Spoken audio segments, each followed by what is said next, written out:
नमस्कार। आज मैं फिर आपके सामने अपराध की एक और घटना लेकर आया हूं। आज का वाकया है 19 मार्च 2000 का। जनपद है फर्रुखाबाद, थाना है कंपिल। जो जनपद फर्रुखाबाद के रहने वाले होंगे या आसपास के होंगे वो कंपिल थाने के बारे में जरूर जानते होंगे।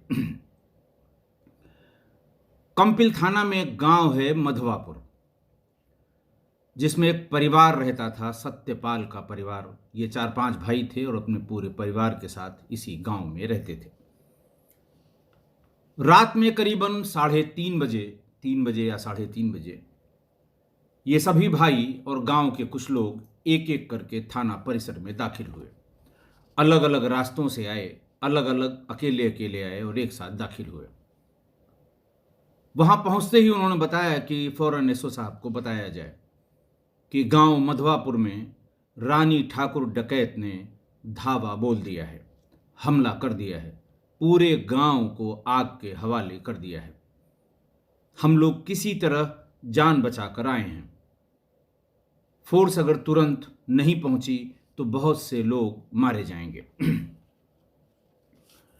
अभी भी ये गैंग वहां पर तांडव कर रहा है। ये बात सुनते ही पूरा थाना इकट्ठा हुआ।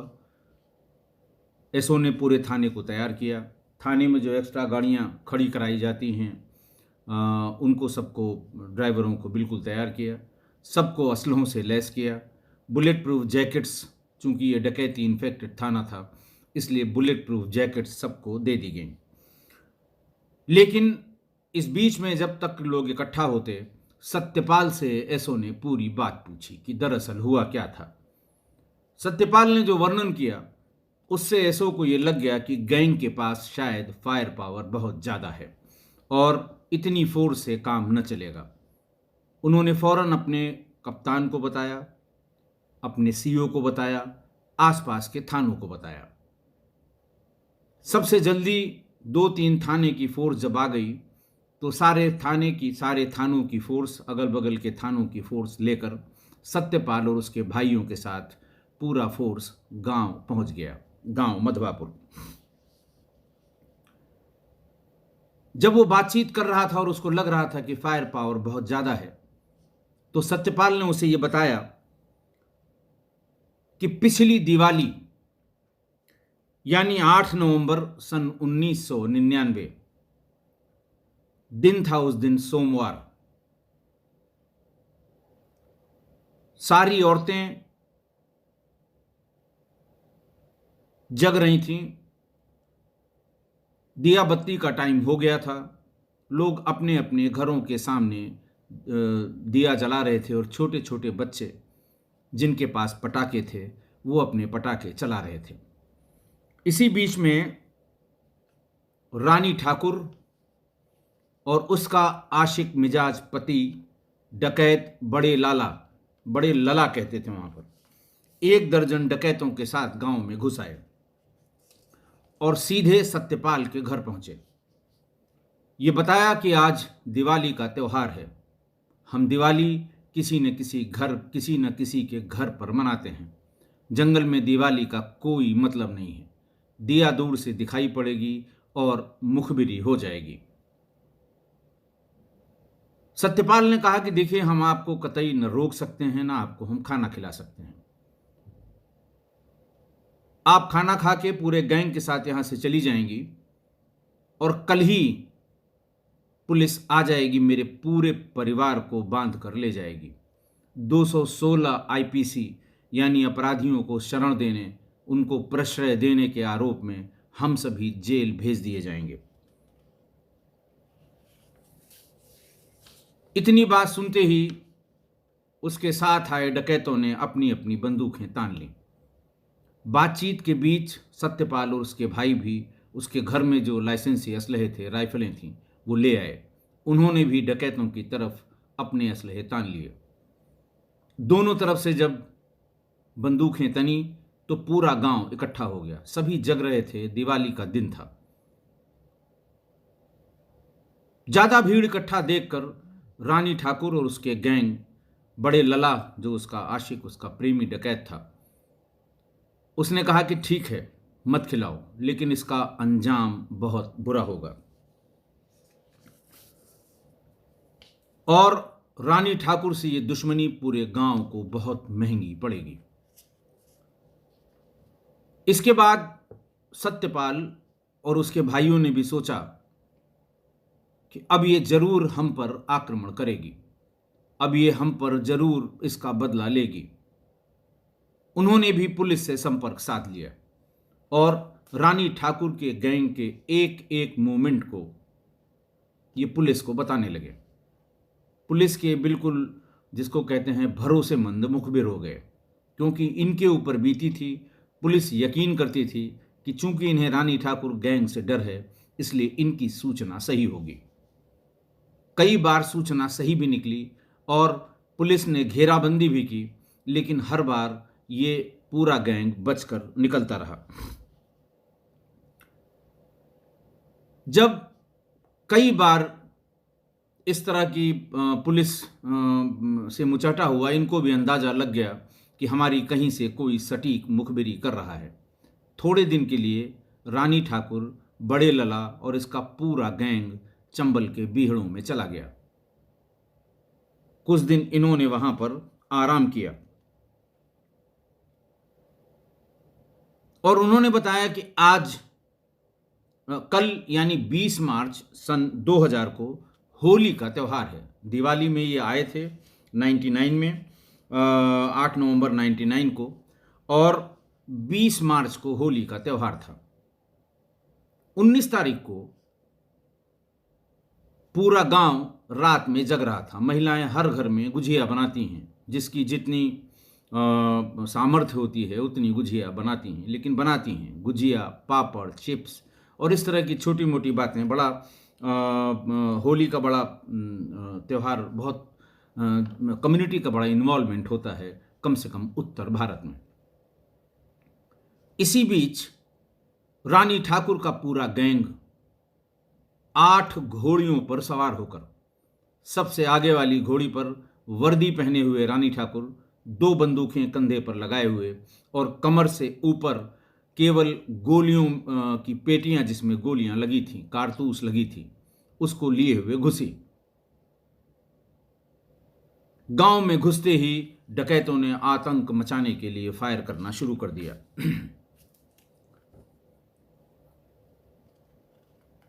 वहां से घोड़े से पूरा गैंग सत्यपाल की घर की तरफ बढ़ा, लेकिन पहरे दूसरे फायर में ही, जबकि पटाखे भी चल रहे थे, सत्यपाल को यह खटका लग गया कि वो आ गई। ये 5 भाई अपने छत पे चढ़ गए। अलग अलग जगहों पे इन्होंने मुचहटा लेना शुरू किया। जैसे ही भाइयों ने फायर किया, ये जो उसके घर की तरफ बढ़ रहे थे वो बंद हो गया। 8 घोड़ियों पर सवार डकैत गांव की अलग अलग जगह पे आड़ लेकर अपना काम शुरू करने लगे, फायर करने लगे। इसी बीच में डकैतों ने एक एक करके घरों में आग लगानी शुरू की। औरतें जग रही थीं, डकैत घर में घुस गए, मिट्टी का तेल मांग लिया, घर के ही कपड़े में मिट्टी का तेल डुबोकर और उसको छप्परों पर फेंकने लगे। थोड़ी देर में 1, 2, 3, 4, 10, 12 घर एक साथ जलने लगे। महिलाएं, बच्चे डर के मारे घर छोड़कर भागने लगे, जलने से बचने के लिए। आदमी भी भागने लगे। डकैतों ने यह प्लान किया था कि इसके घर के चारों तरफ जो छप्पर वाले मकान हैं उनको जला देंगे, तो इसके पूरे परिवार को भागने के लिए, सत्यपाल को भागने के लिए सिर्फ एक ही रास्ता बचेगा, हम लोग घेर कर यहीं पूरे परिवार को मार देंगे। लेकिन सत्यपाल भी उसकी इस चालाकी को भांप गया। जब वो नज़दीक के मकानों पर उसने मकानों को जलाना शुरू किया, छप्परों को जलाना शुरू किया, एक एक करके इसके भाई धीरे धीरे अपने असलहे लेकर चुपचाप पीछे जो मकान अभी जले नहीं थे उनके बीच से होते हुए जंगलों की तरफ भाग गए। वहां इकट्ठा होकर बताया कि सब लोग अलग अलग दिशा से चलिए, लेकिन सब थाने पर पहुंचिए, वरना ये पूरा गैंग अभी पूरे गांव को तबाह कर देगा। थाना कंपिल गांव से बहुत दूर था, लिहाजा इनको पैदल ही जाना था और पैदल ये तेज चाल में थाने तक पहुंच गए। इस बीच में करीबन 2.5 घंटे में पूरा गांव धू धू करके जलने लगा। रानी ठाकुर और बड़े लला को यह अंदाजा था कि ये लोग निकले नहीं हैं, ये किसी न किसी घर में छुपे होंगे। एक एक करके हर घरों की तलाशी डकैत लेने लगे। उनके हाथ जो भी जेवर, ज़्यादातर 1-2 बुजुर्ग औरतें जो रह गई थीं, उनको मारपीट के जेवर, पैसा जो कुछ भी था ये लूटने लगे। बड़े लला सत्यपाल के घर में घुस गया। इतना तक सत्यपाल और उसके भाइयों को पता लगा था। इसी से अंदाज लगाया ऐसो ने कि अच्छी फायर पावर सत्यपाल और उसके भाइयों के पास थी, लेकिन फिर भी इनको भागना पड़ा और इसीलिए उसने आसपास के थानों की फोर्स को भी बुला लिया। सारी फोर्स लेकर वो मधवापुर गांव पहुंच गए। चारों तरफ से घेरा। कुछ बुजुर्ग महिलाएं और कुछ बच्चे वहां मिले तो उन्होंने कहा, साहब पूरे गांव को आग लगा के, हर घर को लूट के करीब 1 घंटे पहले पूरा गैंग गांव से निकल गया। नेचुरल भी था, 9:30 बजे का आया हुआ गैंग 3-3:30 बजे उसको सूचना मिली पुलिस को, आधे पौन घंटे इकट्ठा करने में लगा होगा, तो वो 4-5 बजे तक पूरा गैंग मधवापुर गांव से अपना काम करके निकल गया। सत्यपाल और उसके भाई सीधे अपने घर गए। देखा उनका घर भी पक्का घर था, लेकिन भीतर से कपड़ों में मिट्टी का तेल लगा लगा के पूरे घर को आग लगा दी। उसकी मां बाहर बैठकर कराह रही थी। राम बेटी सत्यपाल की मां का नाम था। उसने बताया कि जब ये लोग घर के भीतर घुसे, पक्का मकान था इसलिए बाहर से आग नहीं लग सकती थी। इन्होंने जब लूटपाट शुरू की तो मैंने अपने मृतक पति की दुहाई देकर इनको लूट करने से मना किया। फिर गुस्से में बड़े लला ने राइफल के बटों से इतना मारा कि मेरे दोनों पैर की हड्डियां टूट गई हैं।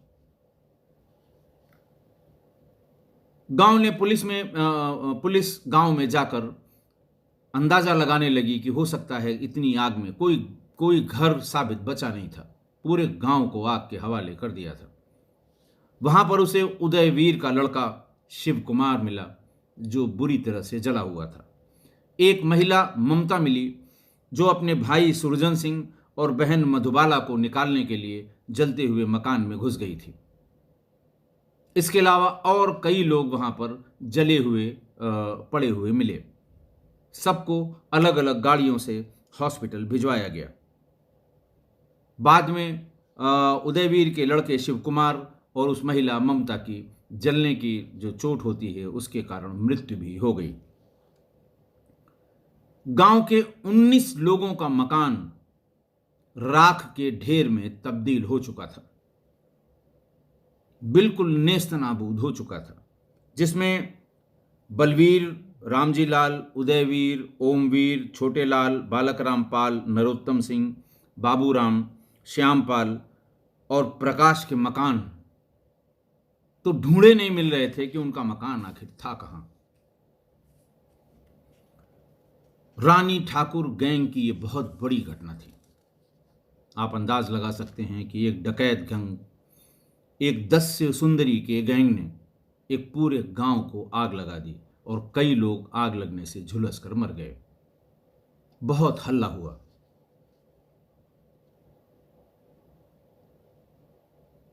उसके बाद हरदोई, शाहजहांपुर, बदायूं, फर्रुखाबाद और एटा में हर दिन रानी ठाकुर के गैंग ने तबाही मचाई। वो या तो पुलिस वालों से दुश्मनी रखती थी या फिर मुखबिरों से। जिस पर भी शक हो जाए कि इसने हमारे मूवमेंट की मुखबिरी की है, पूरा गैंग चढ़ता था उसके घर, उसे मार देता था। इधर इतनी बड़ी घटना के बाद पुलिस उनको ढूंढती थी जो उनको खाना खिलाते थे, जो उनके राशन की सप्लाई करते थे, जो उसको सामान बीहड़ों में देने जाते थे। पुलिस उनको उठा लाती थी, प्रताड़ित करती थी, 216 में जेल भेज देती थी और मौका मिला तो हाथ भी साफ कर देती थी। पूरे इलाके में, इन 6-7 जिलों में रानी ठाकुर का जितना आतंक था उतना ही अब पुलिस का आतंक हो चला था। दोनों आतंकों के बीच लोग पिस रहे थे। एक बात मैं और बता दूं कि रानी ठाकुर बहुत ही फैशनेबल, तीखे नाक नक्श वाली लड़की थी, महिला थी, डकैत थी, 10 से सुंदरी थी, बैंडिट क्वीन थी। हमेशा पुलिस की वर्दी में रहती थी, घोड़ी पर चलती थी, दो बंदूकें दोनों कंधों पे लटकाती थी, कमर से ऊपर कारतूस पेटियों से उसका पूरा शरीर लिपटा हुआ रहता था। और जो उसका आशिक मिजाज प्रेमी बड़े लला था, वो भी बहुत फैशनेबल था और पुलिस की वर्दी में रहता था। रानी ठाकुर बिना मेकअप के कभी डकैती डालने नहीं जाती थी। उसका जो लिपस्टिक और काजल का ब्रांड था वो हर पुलिस वाले के पास था, हर पुलिस वाले के पास नोट था। और आप ये हास्यास्पद सुनने में लगेगा, लेकिन पुलिस दुकानों में उसी ब्रांड की लिपस्टिक और उसी ब्रांड का काजल ढूंढती थी। और अगर पता लग जाए कि फलां ले गए हैं, चाहे वो अपने घर के इस्तेमाल के लिए ले गया हो, पुलिस उसका पीछा करती थी कि हो सकता है हम इसी बहाने रानी ठाकुर के गैंग तक पहुंच जाएं। शाहजहांपुर में एक बार बड़ी पुलिस फोर्स ने रानी ठाकुर के पूरे गैंग को घेरा, लेकिन इतनी बर्बर थी ये, इतनी निर्भीक थी ये, इतनी निर्मम थी ये कि उसमें एक डिप्टी एसपी सहित 6 पुलिस वालों को मौत के घाट उतार दिया और पूरा गैंग वहां से फरार हो गया। पहनती तो पुलिस की वर्दी थी, लेकिन उसका दुश्मन नंबर 1 पुलिस ही थे। उसके आतंक से शाहजहांपुर, बदायूं, हरदोई, फर्रुखाबाद, इन सब जिलों से जहां गंगा होके जाती है, गंगा की कटरी यानी गंगा के किनारे जो किसान अपने छोटे मोटे मकान बना के रहते थे या झोपड़ी डाल के रहते थे अपने फसल के चक्कर में, ये इसके डर से सभी वहां से भाग गए और ज़्यादातर इसमें बड़े कस्बों या शहरों में रहने लगे। और जो इसके विरोधी गैंग के मेंबर्स थे या उसके शुभचिंतक थे, वो पुराने मामलों में अपनी बेल तुड़वाकर, बेल कटवाकर सुरक्षित जगह जेल चले गए ताकि वो रानी ठाकुर गैंग की नज़र में न पड़ें। जब मधवापुर में इसने ये कांड किया, पूरे गांव को जलाया, तो चिल्ला चिल्ला कर वो उसका पूरा गैंग कहता रहा कि 1 महीने के भीतर पूरा गांव छोड़कर गांव चला जाए, कहीं और बस जाए, वरना यहां लाशें बिछेंगी जब मैं 1 महीने बाद आऊंगी। और यही हुआ भी। उस घटना के बाद इक्का दुक्का लोग ही अपने मकानों में वापस लौटकर रहने लगे। बाकी सब जिसके पास ऑप्शंस थे, अपने रिश्तेदारों या बगल के किसी गांव में लोगों के यहाँ रहना उन्होंने शुरू कर दिया। हालांकि 1 महीना पूरा नहीं हुआ और 10 अप्रैल 2000 को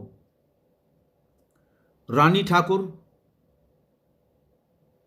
सुनीता ठाकुर, उस गैंग में 2 10वीं सुंदरियां थीं, रानी ठाकुर और सुनीता ठाकुर, बड़े लला अपने बाकी डाकुओं के साथ, डाकू वो अपने साथ सिर्फ 6 लोग गए इसलिए क्योंकि जिसके यहाँ जा रहे थे वो सुनीता ठाकुर का रिश्तेदार था। सुबह 5 बजे ही ये पहुंच गए थाना अमृतपुर, फर्रुखाबाद जिले के थाना अमृतपुर के गांव कुम्हरौर में, जहां पर ठाकुर हेम सिंह का मकान की कुंडी इन्होंने खड़खड़ा दी।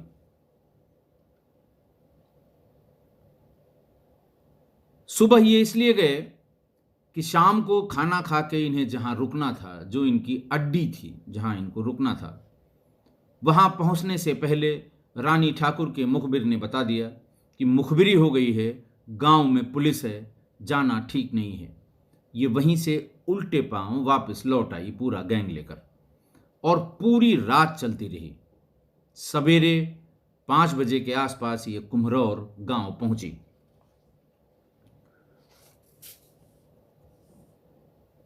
दरवाजा खटखटाने पर हेम सिंह के लड़के दलवीर सिंह ने दरवाजा खोला।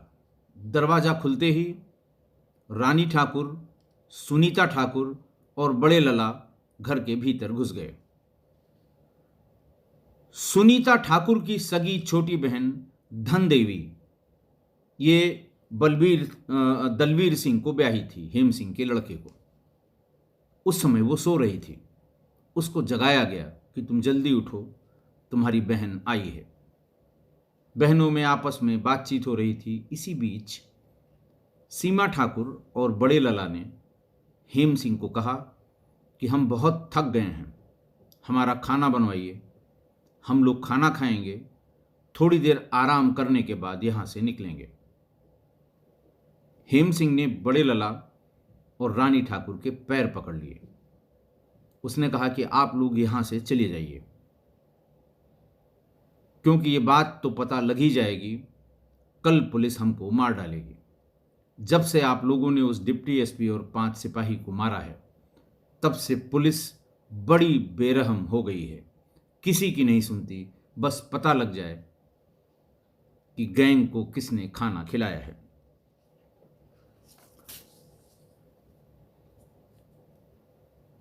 कुम्हरौर में गैंग का खासा आतंक था और किसी की हिम्मत नहीं थी कि गैंग की लोकेशन के बारे में कुम्हरौर से पुलिस को बताया जाए।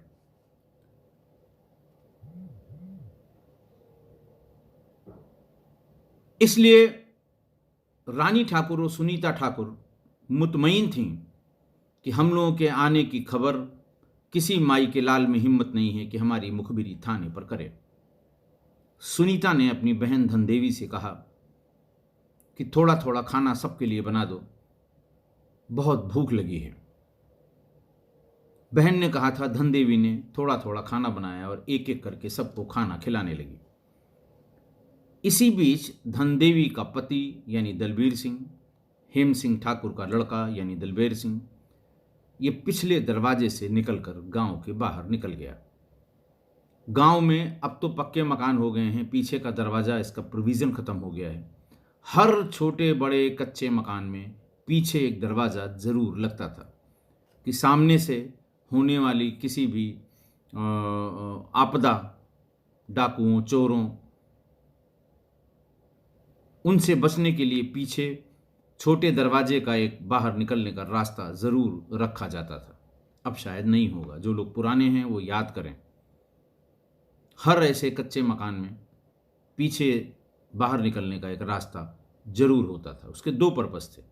एक, महिलाओं को बाहर शौच इत्यादि जाने के लिए सामने से, बड़े बुजुर्गों के सामने से होकर नहीं निकलना पड़ता था, वो पीछे से होकर, पीछे वाले दरवाजे से होकर निकल जाती थी।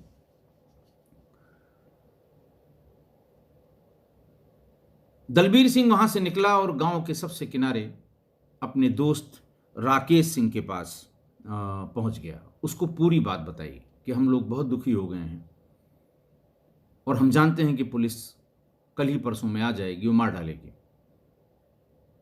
उसने कहा अच्छा, घबराने की कोई बात नहीं, मैं जा रहा हूँ फलां गांव में, हमारे दिन की बात थी ये, हमारा एक दोस्त रहता है, मैं उससे अमृतपुर थाने पर भिजवा के खबर कराता हूँ। राकेश सिंह ने ऐसा ही किया, अपने एक दोस्त को पास के गांव से मोटरसाइकिल से थाने पर भेजा। उसने जाके थाने पर बता दिया कि हेम सिंह ठाकुर के यहाँ सीमा ठाकुर का पूरा गैंग आकर रुका हुआ है। थाना अमृतपुर थानाध्यक्ष विजय सिंह छुट्टी पर थे। जो चार्ज था वो सब इंस्पेक्टर राजेंद्र सिंह पर था। उन्होंने पूरे थाने को तैयार किया।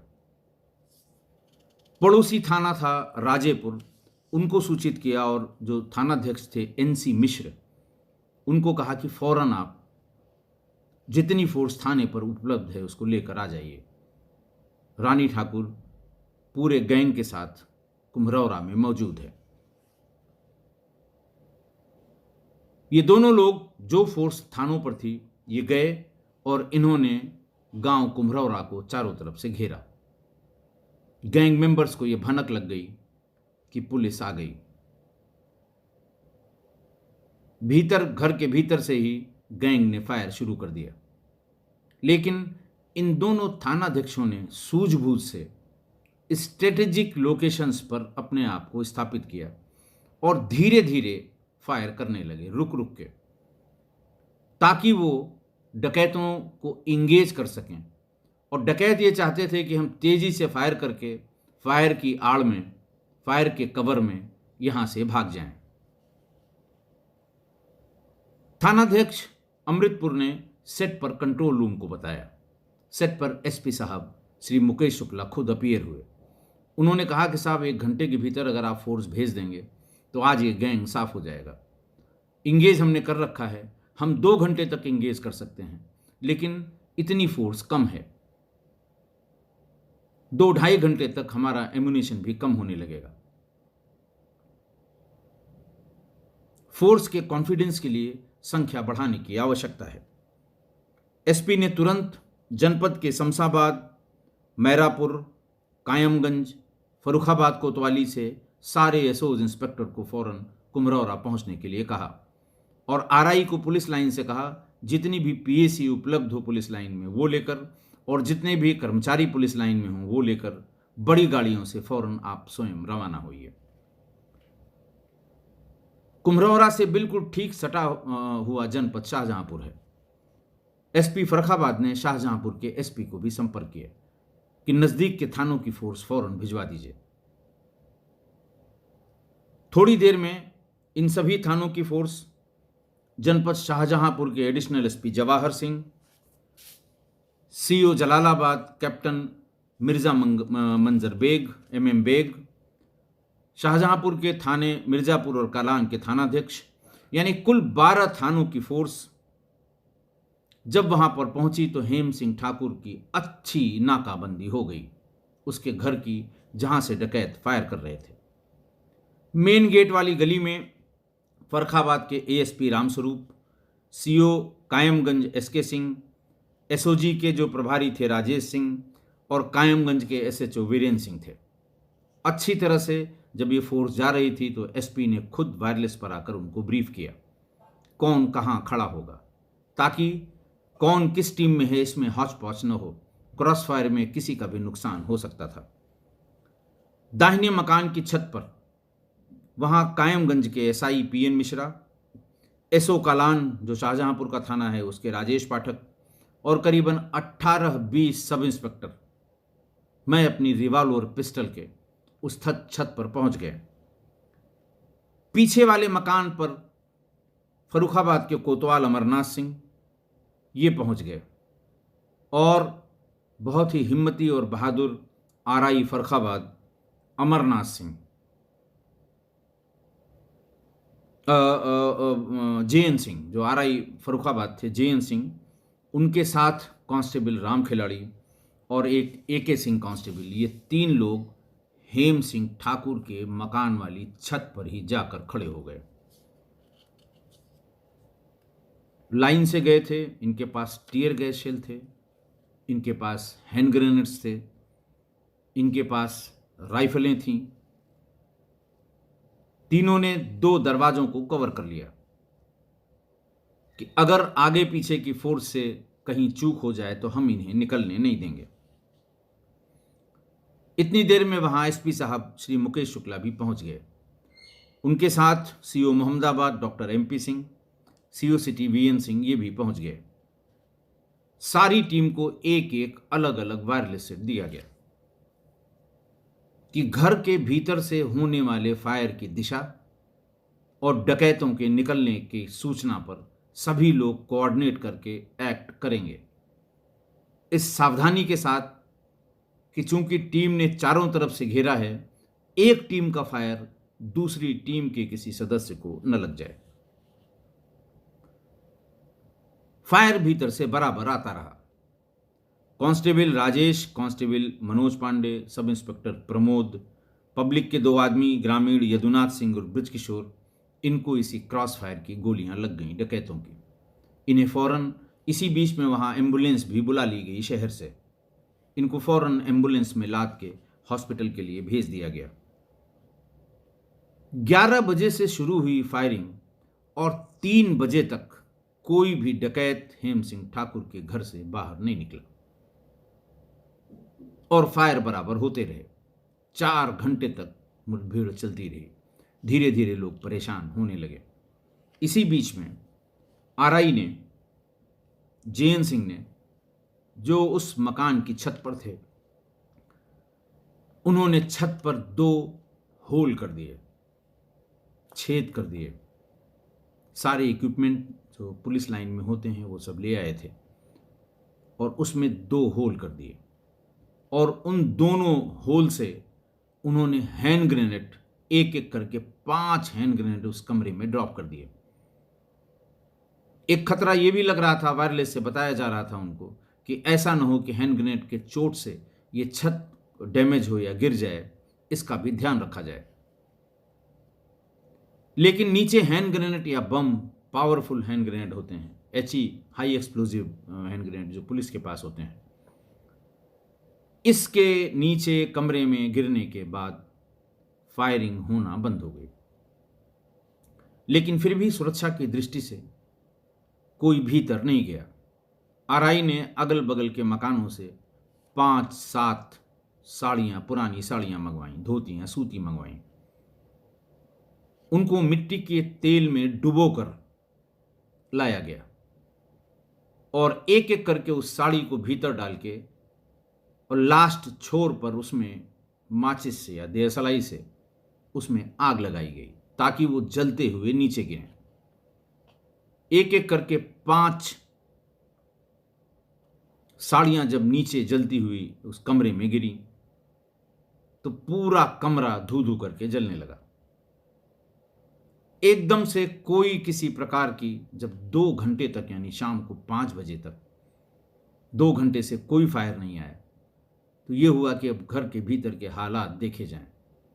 आरआई ने ऊपर से अपनी बॉडी को लटकाकर जोर से चिल्लाकर अपने एसपी को बताया कि साहब 2 लाशें तो आंगन में पड़ी हैं। इतना सुनने के बाद जो गेट पर मुख्य फोर्स लगी हुई थी, मुख्य गेट पे जो फोर्स लगी थी, वो धीरे धीरे भीतर गई। एंट्री करते ही बड़े लला का मृत शव पड़ा था। 20 गोलियां उसको लगी थी। कमर में कारतूसों की पेटियां बंधी हुई थी। बड़े लला के कमर में कपड़ों में लपेटे हुए नोटों के बहुत से बंडल भी पड़े हुए थे। बड़े लला का छोटा भाई राजू कमरे में मरा पड़ा था। एक और बदमाश पूरी तरह से जला वहीं पड़ा था।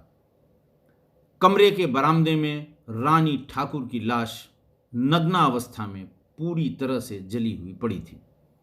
ऐसी जली हुई कि चेहरा भी पहचानना मुश्किल हो जाए।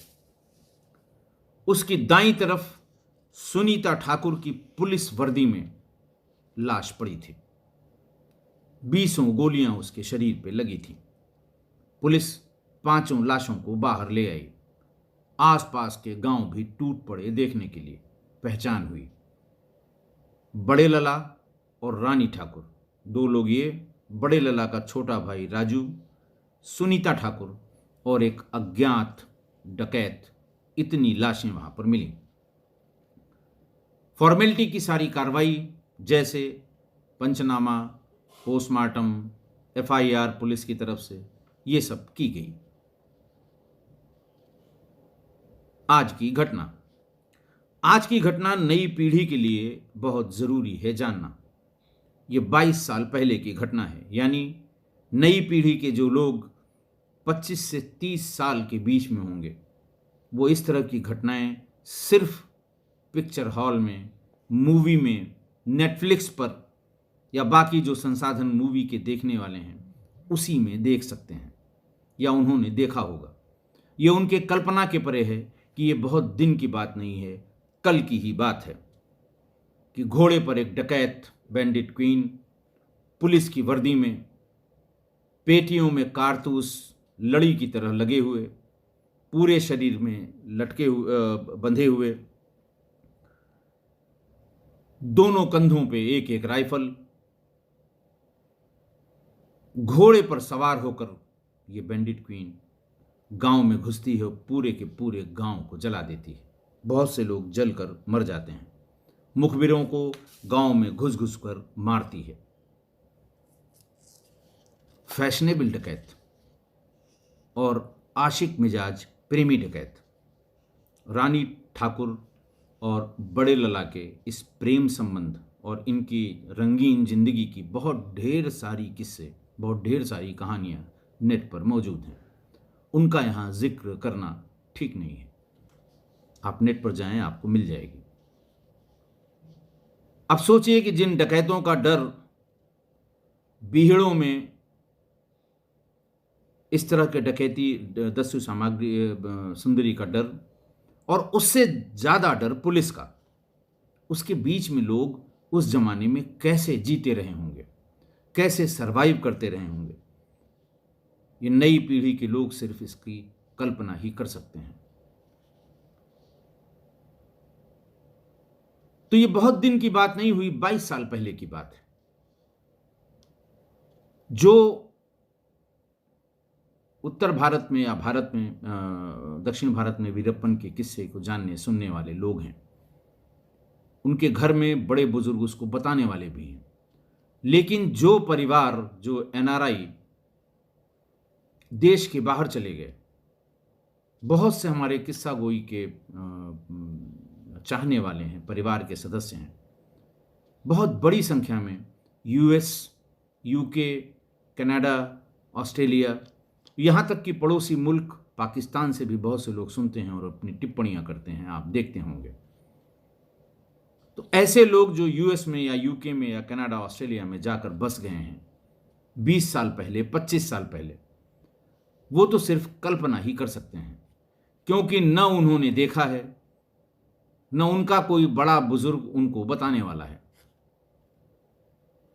मैं इसलिए बता रहा हूं कि इस घटना में भाग लेने वाले जो पुलिस वाले थे, उनमें से मुकेश शुक्ला साहब रिटायर हो गए, डीआईजी होकर रिटायर हो गए, हैं अभी इस दुनिया में, ये बताने के लिए। मेरा कोई स्टूडियो नहीं है, न मेरे मन में था कि वो भी बैठते और आपसे उस मंजर को साझा करते। दूसरे MM Baig, captain MM Baig, captain Mirza Manzar Baig, जो उस समय सीओ जलालाबाद थे, मौके पर थे, वो आज भी हैं, नौकरी में हैं, आईपीएस हैं और डीआईजी होने वाले हैं।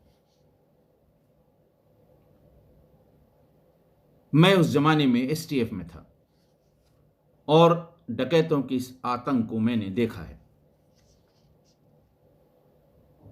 माधवपुरा की उस घटना को देखने के लिए हमारी टीम भी गई थी, और जब कुम्हरौरा में ये एनकाउंटर हुआ था जिसमें पूरा गैंग मारा गया था, तब भी हम लोग गए थे।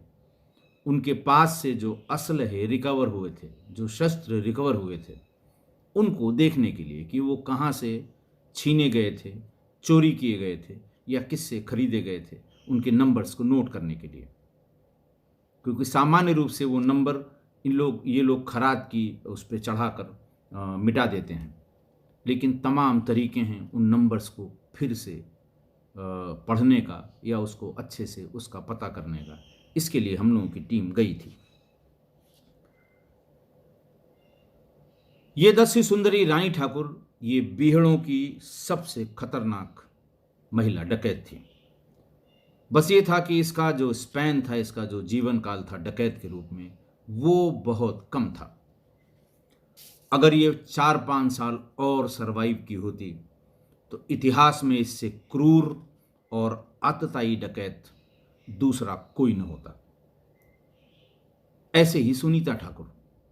अब आप सोचिए कि सुनीता ठाकुर के 2 बेटे, एक हरिंदर और एक नरेंद्र, ये दोनों बदायूं में इसके एक रिश्तेदार के यहाँ पले बढ़े हैं या उन्हीं के यहाँ रहते थे। उन्होंने उसकी परवरिश की, अब भी हैं। उस समय बड़े वाले की उम्र 7 साल थी और छोटे वाले की 4 साल थी, यानी बड़ा वाला इस समय 30 साल का होगा, दूसरा वाला 25-26 साल का होगा। और वो दोनों कंधे पर राइफल टांगे हुए गांव गांव में घुसकर डकैतियां डालती थी, हत्या करती थी। और ऐसा नहीं है कि सिर्फ बड़े बुजुर्ग या वयस्क लोगों की हत्या हुई है, उसकी उम्र के बच्चों को भी गोली मारकर हत्या की गई, जो उसके अपने बेटे बदायूं में पल रहे हैं। लेकिन ये नई पीढ़ी सौभाग्यशाली है, क्योंकि इसका जन्म इंटरनेट की दुनिया में हुआ। पैदाइश के बाद जब से होश संभाला, इनके हाथ में मोबाइल है। और आज की तारीख में यह संभव नहीं है कि कोई 2.5 घंटे तक गांव को जलाता रहे और पुलिस को पता न लगे। यह संभव नहीं है कि 8-8 घोड़े पर पूरे चंबल के बीहड़ों में डकैत का गैंग घूमता रहे, पुलिस को पता न लगे। अरे घोड़ियां जिनके लिए राशन जाता होगा, जहां बांधी जाती हूं, उनका तो पता हो सकता था वो किस डायरेक्शन में भागेंगी। आज के दौर में 3-4 घंटे के लिए किसी गांव में आकर पूरा गैंग रुक जाए और पुलिस को पता न चले, ऐसा संभव नहीं है। वैसे मोबाइल के आविष्कार के बाद देश के सारे बड़े डकैत, मैं आपको बता चुका हूं तिथिवार, सारे बड़े डकैत एसटीएफ, एटीएस, इन सब के हाथ मारे गए। अब न तो रानी ठाकुर जैसा कोई डकैत है, न सुनीता ठाकुर जैसा कोई डकैत है। मेरे कहने का आशय सिर्फ ये है कि ये बहुत दिन पहले की बात नहीं है, केवल 20-22 साल पहले की बात है। आप खुश नसीब हैं, आप खुश किस्मत हैं जो 25 से 30 साल के लोग हैं इस समय हमारे परिवार में। आशा है आप मेरी इस बात से सहमत होंगे। आज के लिए बस इतना ही। बहुत बहुत धन्यवाद।